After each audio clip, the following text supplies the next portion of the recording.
Let's fight बयानबाजी। प्रधानमंत्री नरेंद्र मोदी ने आज बेंगलुरु में art of living international centre में नए ध्यान का उद्घाटन किया।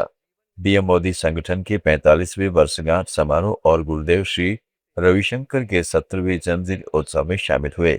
इस मौके पर पीएम मोदी ने कहा, श्री श्री रविशंकर जी के 45 साल पहले आर्ट ऑफ लिविंग का बीज बोया था। आज इसकी हजारों शाखाएं अनगिनत लोगों को स्पर्श कर रही है। हैं सीमित दृष्टिकोण से निकलकर बहुमुखी प्रतिभाओं को जागृत करने का अवसर प्राप्त किया है और जीवन में सुख और शांति का अनुभव किया है। अब आदरणीय प्रधानमंत्री जी से सविनय अनुरोध है कि कृपया ध्यान मंदिर का अनावरण करें।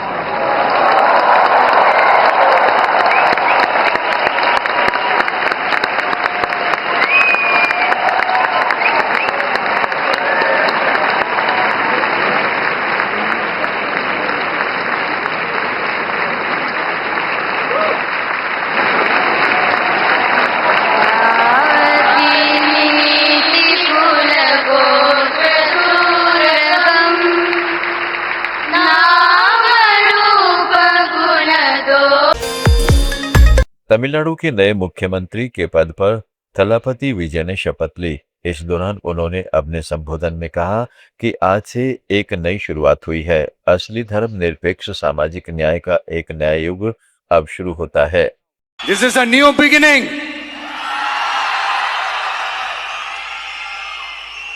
A new era of a real, secular, social justice starts now. TVK के चीफ विजय थलपति के मुख्यमंत्री बनने पर उनकी मां शोभा चंद्रशेखर भावुक हो गई। शपथ ग्रहण के मौके पर उन्होंने कहा कि आज मैं बहुत खुश हूं। आज मुझे मातृ दिवस पर मेरे बेटे ने मुख्यमंत्री बनकर गिफ्ट दिया है। ये मेरे लिए नहीं बल्कि पूरे तमिलनाडु के लोगों के लिए गर्व की बात है। The chief minister today, ma'am, I interviewed on how happy are you? I am so happy. Today Annai Dinam, happy Annai, happy Women's Day. Sorry, happy Mother's Day. I am so happy. This is the best gift you got from your son on Mother's Day, madam. Your son will be the chief minister of Tamil Nadu. In Tamil, can you say something for the people of Tamil Nadu? To Vijay. Tamil. Tamil.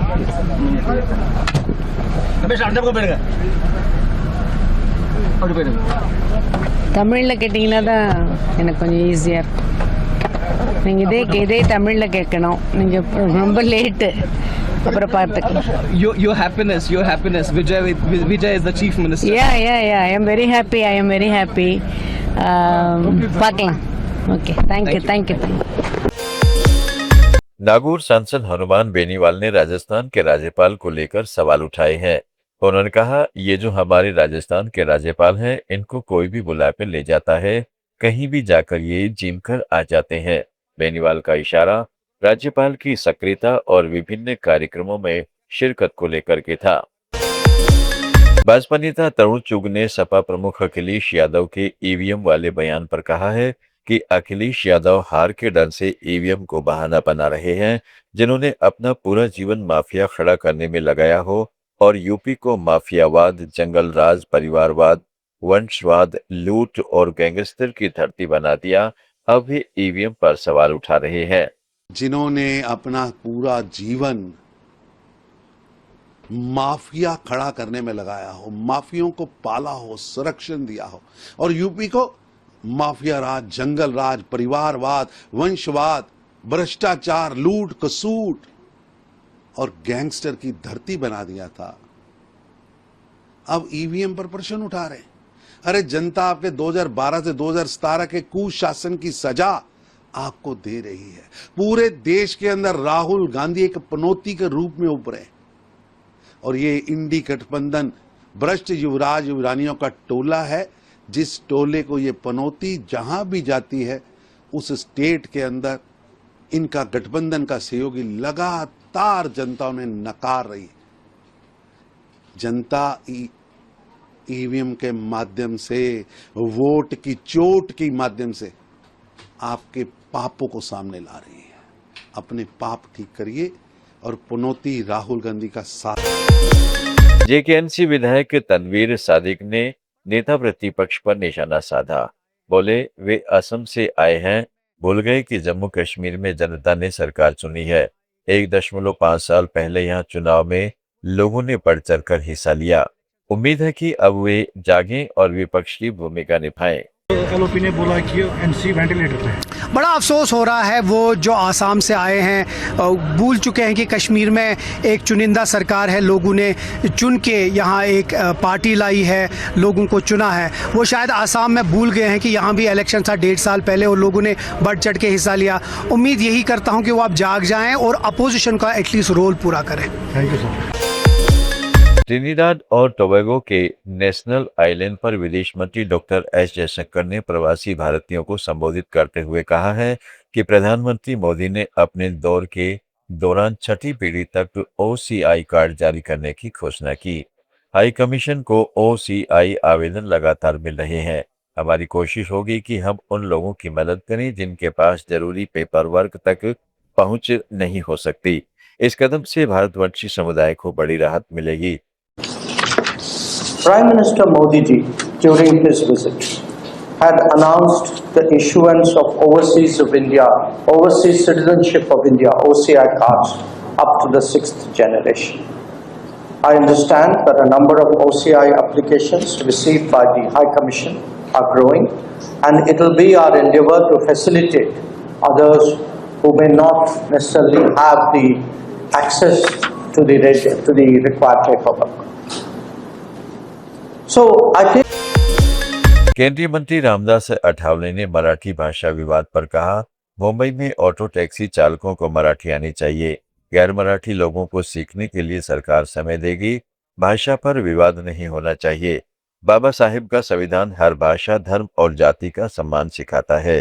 Mumbai में 60% गैर मराठी है। मराठी सीखने का समर्थन करते हैं, लेकिन भाषा के नाम पर विवाद का विरोध है।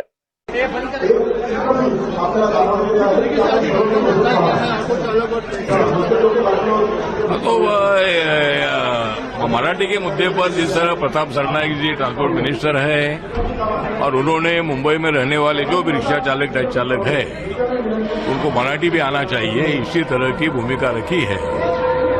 लेकिन इसमें कोई ऐसा बात नहीं है कि भाई उनको कोई दादागिरी करना, ऐसा बिल्कुल नहीं है।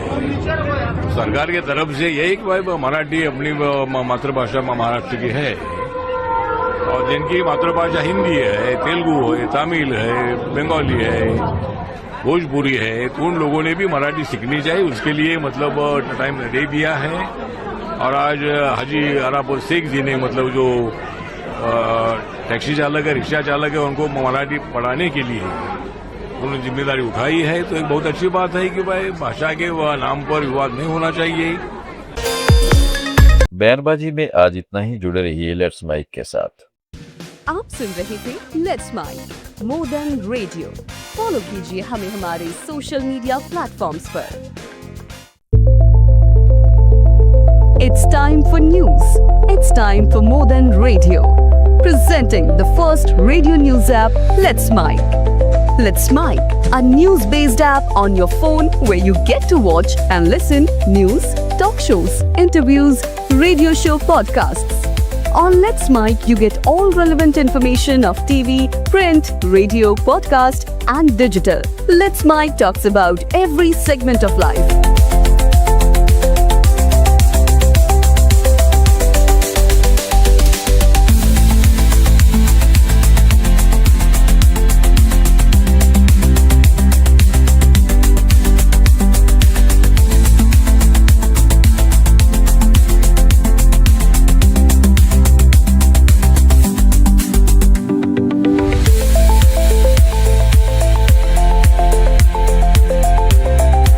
Download the app now from Play Store. Available both on Android and iOS mobile phones. Follow us on YouTube, Instagram, Twitter, LinkedIn, Facebook, Telegram, WhatsApp, Snapchat. Let's talk, let's connect, and let's mic. time for news. It's time for more than radio. Presenting the first radio news app, Let's Mic. Let's Mic, a news-based app on your phone where you get to watch and listen news, talk shows, interviews, radio show podcasts. On Let's Mic, you get all relevant information of TV, print, radio, podcast, and digital. Let's Mic talks about every segment of life.